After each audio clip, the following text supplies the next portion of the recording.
My name is Carter King. I have elderly parents, but they are not my blood relatives. My real parents died in a car accident when I was very young. With no relatives to take me in, I was placed in a foster home and raised there until I was 5. Even though I felt lonely without a mother and father, I found joy in meal times with delicious food. One day, an elderly couple came to the facility. I vaguely remember them smiling happily as they watched me eat. They had such kind smiles. After a while, the couple, the Kings, decided to adopt me. I quickly opened up to them, calling them Grandpa and Grandma. They had a small garden where they grew vegetables and sold them at a local farmer's market.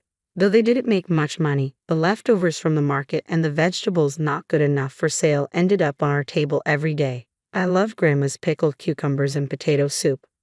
Be thankful for your food, Grandpa always said. There are many people struggling without food today.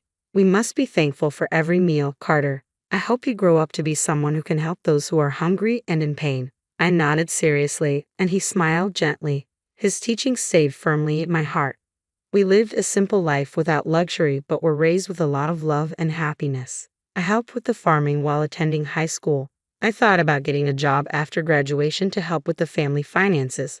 But Grandpa said, "Don't worry about money. Do what you want to do." I think he understood that I wanted to do something that would help people in the future. But at that time, I lacked the knowledge and didn't know where to start. I wanted to go to college to learn about social work, economics, logistics, and more.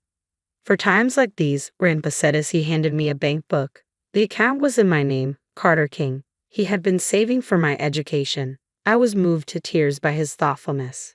After enrolling in college, I studied hard. I felt happy but also guilty for causing trouble for my grandparents. I had never seen them indulge in any luxuries. They always put me first. I vowed to repay their kindness in a big way once I started working. Keeping that in mind, I devoted myself to my studies, and after graduating from college, I got a job at a food company called Inspiring Foods. This company not only manufactures and sells food products but also focuses on social welfare through food. Grandpa was the one who told me about it. A friend of his worked there, and he happened to hear about the job. "Maybe the job you want to do is here," Grandpa suggested. I was assigned to the sales department and tackled everything from copying documents to data entry and handling phone calls with all my might. I arrived at work earlier than anyone else and studied the material to learn about our products. I also accompanied skilled salespeople on their visits, wanting to learn the job quickly and become a full-fledged worker. However, there was one person who didn't think well of me, Eric, the head of the sales department. Eric was also a board member and held significant power within the company. There was a rumor that he didn't see any use in people who couldn't help him climb the career ladder and was especially tough on newcomers. True to the rumor, I was quickly targeted. Watching me ask a colleague to let me do anything, he seemed to think, "What an overbearing and cheeky newcomer." One day, he suddenly came to my desk and ordered me to come up with a proposal for a new product. "You seem like a hard worker, so you can do it in a day, right?" "Excuse me, that's a bit." Talking back as a newbie? "I'm sorry." Unable to object, I gathered all the ideas I could think of and somehow put together a proposal, which I submitted to him. It was a concept for a stir-fry vegetable sauce inspired by Grandma's cooking. Eric glanced at it and scoffed, pushing the proposal back to me. "Who would buy something like this? Our clients are looking for something more upscale. We don't need cheap stuff like this. Haven't you ever eaten any good food?" "I'm afraid I'm not very familiar with upscale stuff. Could you perhaps give me a few tips on how to improve?" Use your own head to think. Well, I guess that's too much to ask from someone raised in a poor family. Yes, sir. This kind of thing happened almost every day. Honestly, going to work became a struggle, but I had a reason I absolutely couldn't quit. I had a dream of taking my grandparents to a fancy restaurant with my first paycheck. I was sure they'd never been to a fancy place like that. They'd hardly ever eaten out. I thought to raise me, they must have made many sacrifices. I wanted to give them a little luxury for once. I wanted to treat them to an amazingly delicious feast. They raised me like their own family with no blood relation, and I wanted to repay their kindness as soon as I could. A month after I had entered the company, I finally received my first paycheck. I was proud of earning money through my own work.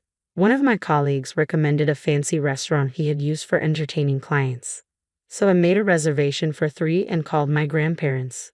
They were surprised when I suggested going to such a luxurious place, thinking we were going to a family diner or something. Are we really going into such a fancy place? Grandma seemed a bit confused. I got my first paycheck. It's money I earned myself as a working adult. It's always been my dream to treat you both, I said.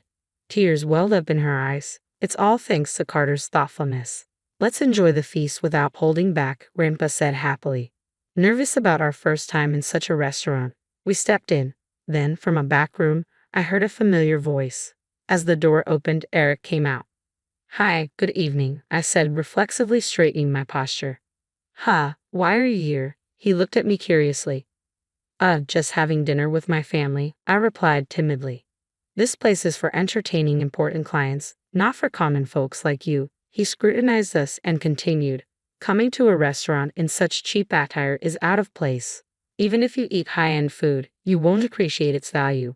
Why don't you go to some cheap diner around the corner? His words pierced my heart. It was one thing for me, but I had made my grandparents feel bad too. That was far from the filial piety I had hoped for. Filled with frustration and shock, I couldn't say anything back. Then Grandpa, who had been quietly listening, spoke up. The one who's out of place is you, he said in a tone I had never heard him use before. Who do you think you're talking to? Eric started angrily coming towards Grandpa, but when he got a good look at Grandpa's face, he exclaimed loudly, Mr. King. Then he quickly went pale and sat down on the spot. Bringing happiness to everyone through the power of food, Grandpa murmured. That was the corporate philosophy of inspiring foods. I've been meaning to talk to you about it, Carter. Are you ready to hear me out? He began to speak quietly. Our family has owned vast lands for generations, which allowed us to live without want. One day, over 30 years ago, the president of Inspiring Foods came to us wanting to buy our land. He wanted to build a factory for his company to expand his business. Upon further discussion, I learned that Inspiring Foods had been donating food to children in foster care. The president grew up in a poor family himself, often going hungry. He had a strong desire to provide delicious meals to as many children as possible. He was passionate about expanding his business to support more orphan children, families, and those in need. I was deeply moved by his feelings. My wife and I have always loved children but were unable to have any of our own, so we decided to help his cause. We kept only the land necessary for our livelihood and gave the rest to him. Agreeing with the philosophy of bringing happiness to everyone through the power of food, I became a shareholder in Inspiring Foods and made further investments. I vowed to use my money to help those in need. We kept in touch ever since, and one day I visited the foster care with him. That's where I met you, Carter. While other children were fussing over not liking carrots or wanting pizza, you were the only one enjoying your meal, saying delicious with your mouth full. It was so adorable. I wanted you to be part of our family, to share meals together, so we adopted you. You grew up to be a very kind-hearted young man capable of empathy. That's why I thought you could be of service at a company like Inspiring Foods. That's admirable, Eric said, standing up and extending his hand to Grandpa. I made a bit of a mistake earlier. Carter is an exceptionally talented individual, he said, forcing a smile and stepping forward.